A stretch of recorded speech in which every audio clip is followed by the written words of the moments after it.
هل فكرة انتشار مثلا الذكاء الاصطناعي، هل ده هيجي في يوم من الأيام مثلا يستبدلني أنا كحد شغال في مجال التسويق؟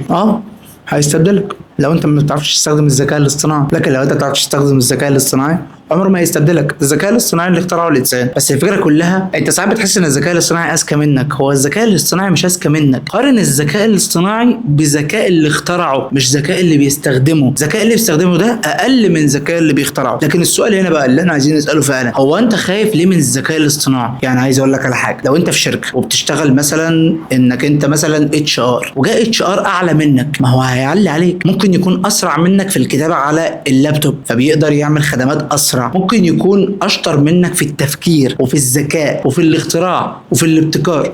هو ده اللي بيعمله الاي اي. طب لو انا شخص ضعيف اعمل ايه؟ وانا معترف ان انا ضعيف، اتعلم المجال بتاعي واساسياته، واتعلم الاي اي اللي بيسهل عليا الحاجات. اتعلم الحاجتين دولت، مفيش حاجه تقدر تستبدلني في الحياه.